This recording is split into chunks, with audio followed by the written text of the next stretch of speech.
Colegio Pablo Neruda. Tema número 7. La Nueva Granada a finales del siglo XVIII. David Fernando Sánchez Arévalo. La Nueva Granada a finales del siglo XVIII. Entre finales del siglo XVIII y comienzos del XIX, en el virreinato de la Nueva Granada ocurrieron cambios que llevaron al fin del dominio colonial. Las primeras transformaciones comenzaron con una serie de reformas implementadas por la monarquía española de los Borbones, cuyo objetivo era aumentar el control sobre el territorio y la población de sus posesiones americanas.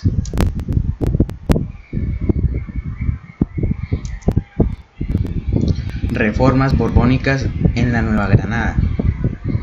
En la Nueva Granada, las reformas implementadas por la monarquía establecieron una serie de medidas que produjeron importantes cambios a nivel político, militar, administrativo y económico. Cambios territoriales. Los primeros cambios se comenzaron a sentir en 1717, con la creación del Virreinato de la Nueva Granada, que agrupaba las audiencias de Quito, Panamá y Santa Fe.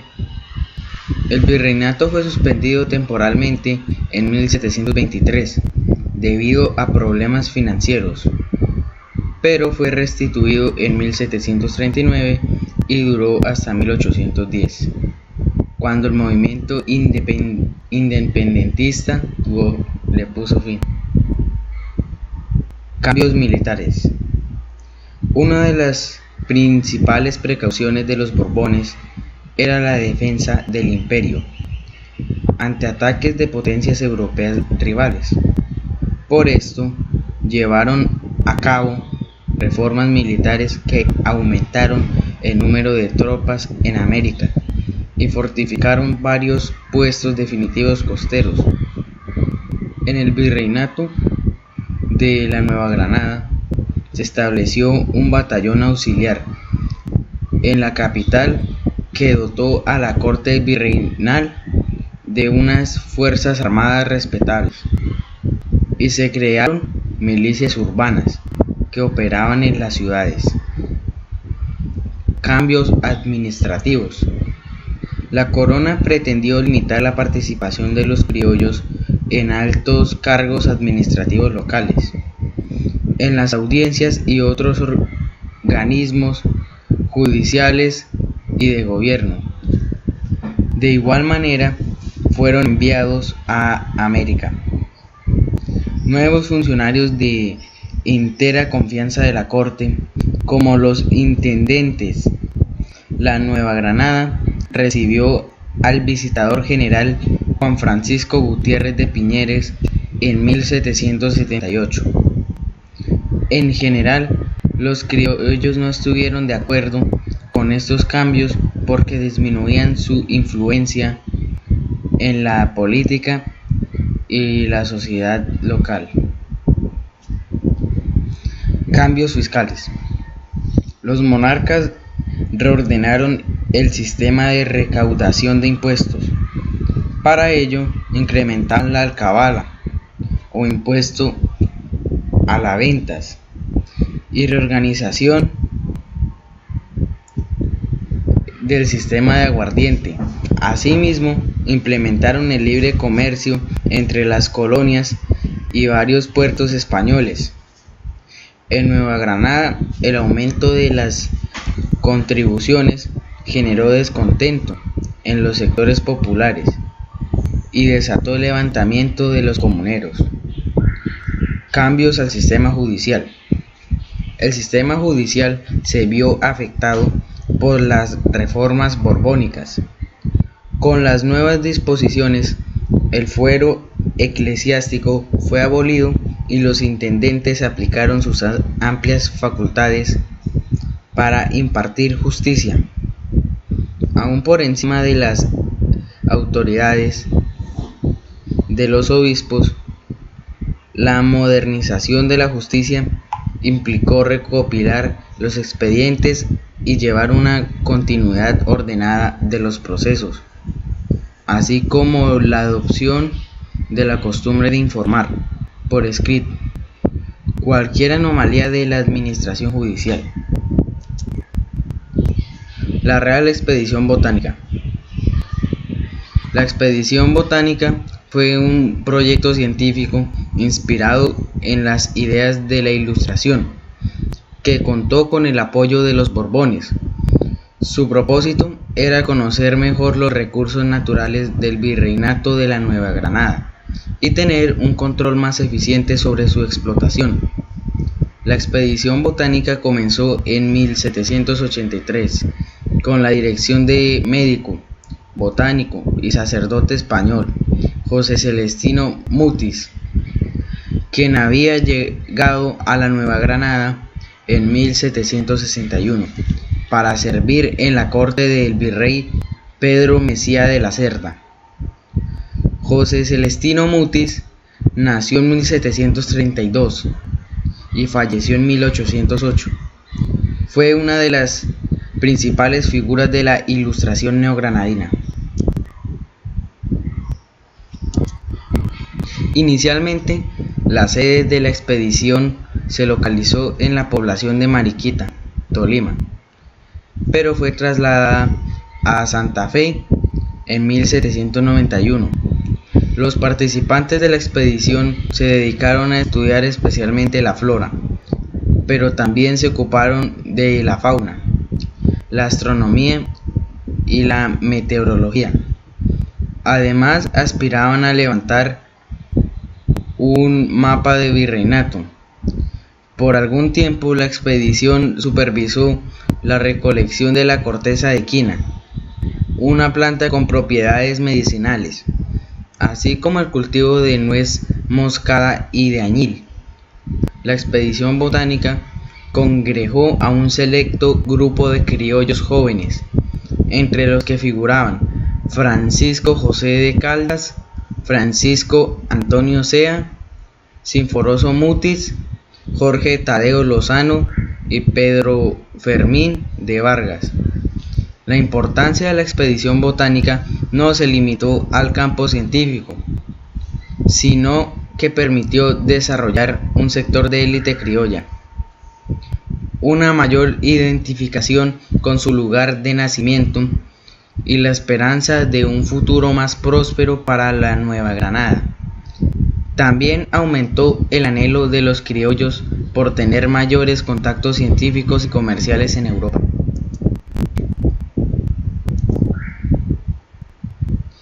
Las ideas a finales de la colonia.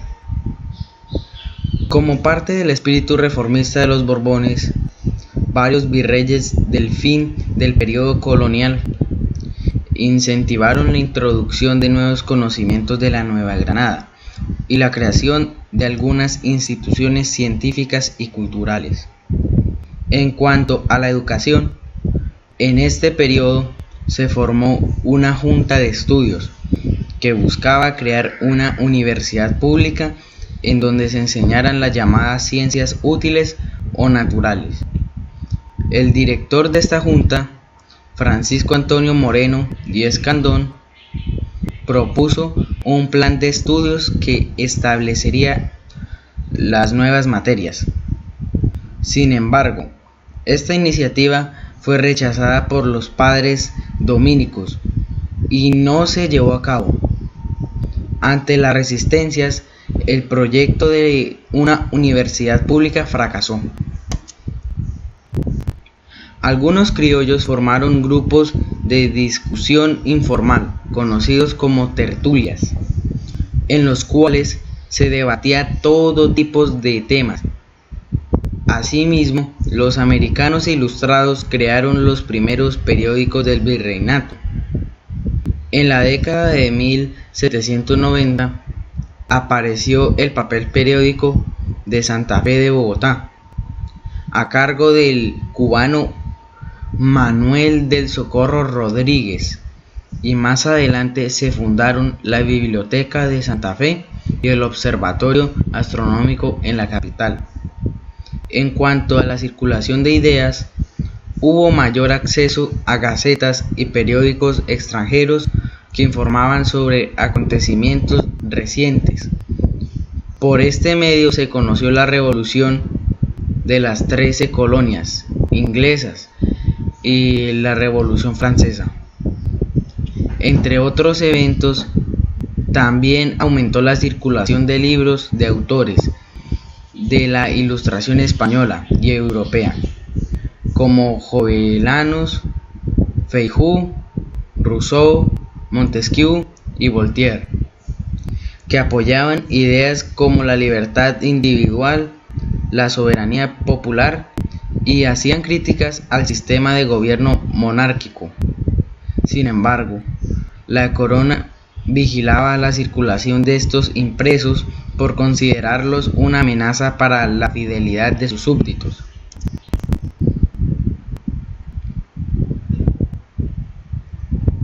Repercusiones de la crisis colonial en la Nueva Granada.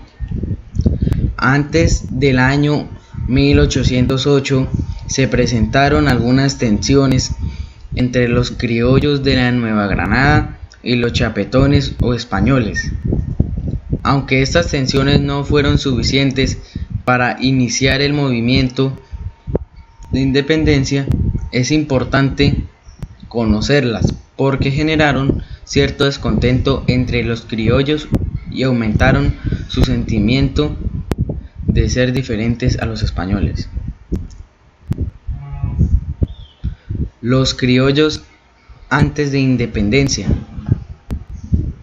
A lo largo del periodo colonial, los criollos neogranadinos fueron adquiriendo cierto poder económico y político que les permitiría participar en los gobiernos locales, ser propietarios de tierras, realizar actividades comerciales, desempeñar altos cargos en el ejército y hacer parte del clero. Muchos criollos eran abogados y hacían parte de la burocracia estatal. En especial ocupaban cargos en los cabildos, es decir, los órganos de gobierno de las ciudades y las villas. También desempeñaban otros empleos como tesoreros, regidores, alcaldes, asesores u oficiales.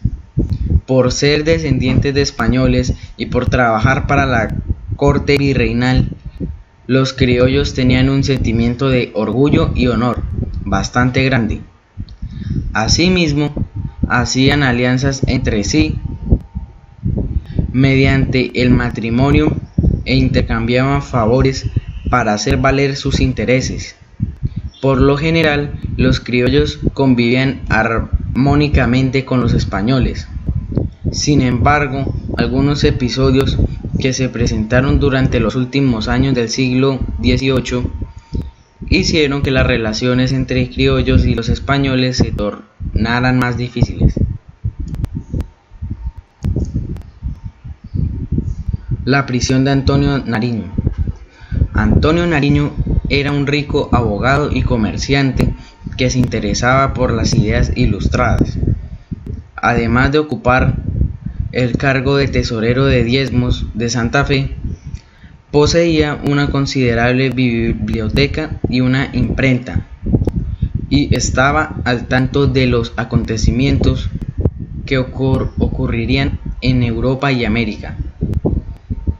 Antonio Nariño nació en 1765 y falleció en 1823. Fue uno de los principales protagonistas de la independencia de Nueva Granada. En 1793, un oficial de la Guardia Virreinal le prestó a Nariño un libro sobre la Revolución Francesa, en el cual éste halló la Declaración de los Derechos del Hombre, que tradujo, imprimió y distribuyó en secreto entre sus amigos. A causa de ello, Nariño fue detenido y enviado a prisión en España, pues se le consideró culpable de propagar ideas antimonárquicas y republicanas. El episodio de los pasquines. Un poco después de que Nariño comenzara a distribuir el texto de su traducción, un grupo de jóvenes criollos fijaron varios pasquines o carteles en algunos muros de Santa Fe. En agosto de 1794, uno de los pasquines se refería al gobierno español como la opresión y afirmaba que la corona estaba usurpando a los americanos. Por esos mismos días, el virrey fue informado de que estaba planeando una supuesta conspiración contra el dominio español en la Nueva Granada. Estos dos sucesos fueron suficientes para que el virrey ordenara abrir una investigación que condujo a la detención de 4 estudiantes criollos y algunas personas.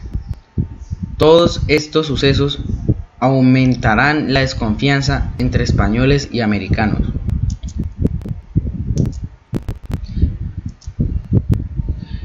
El año 1808 en la Nueva Granada.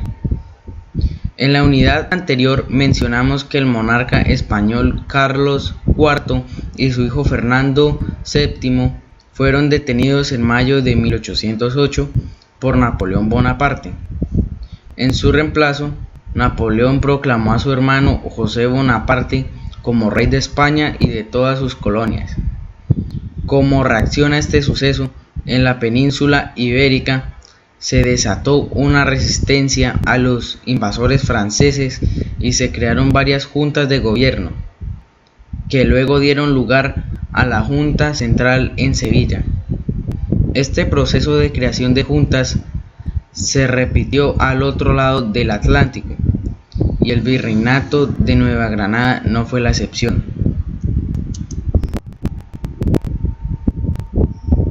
Los juramentos de fidelidad. Para afirmar su legitimidad, en junio de 1808, la Junta Central envió como comisionado al nuevo reino de Granada a José de Pando y San Llorente, quien fue recibido en Santa Fe. Hizo un juramento de fidelidad a Fernando VII y recaudó fondos para apoyar financieramente la lucha contra los franceses. Muchas otras ciudades, villas y parroquias de todo el virreinato también realizaron solemnes juramentos de fidelidad al soberano cautivo. Este hecho es muy importante, pues significó la reafirmación de lealtad al gobierno español por parte de los criollos, pero a su vez implicó una experiencia de gobierno autónomo.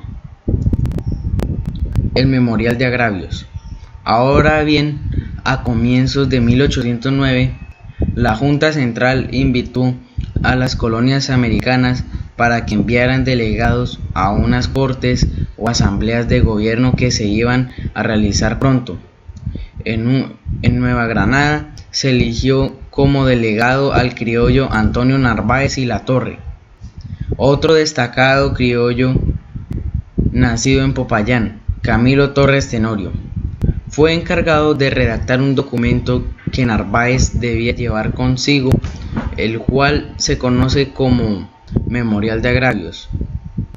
En dicho documento, Torres manifestó el derecho de los criollos de participar en el gobierno del imperio y tener las mismas oportunidades de representación que los españoles, ya que el número de delegados americanos era muy inferior al de los españoles.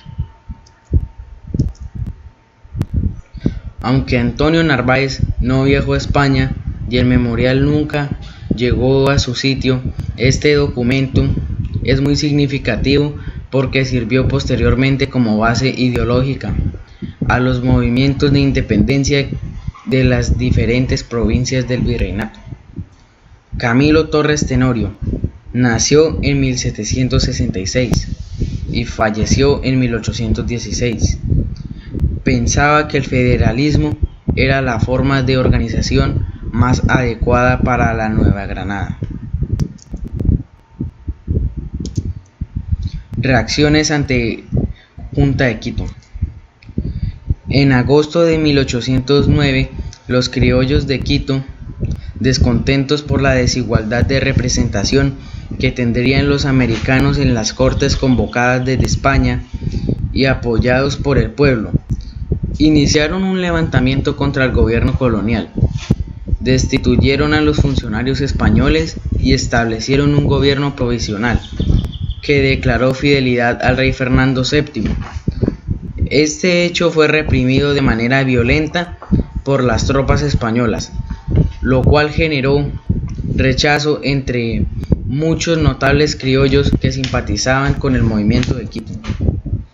Algunos de ellos propusieron incluso apoyar a los quiteños y crear una junta provisional en Santa Fe para negociar con los rebeldes. Gracias.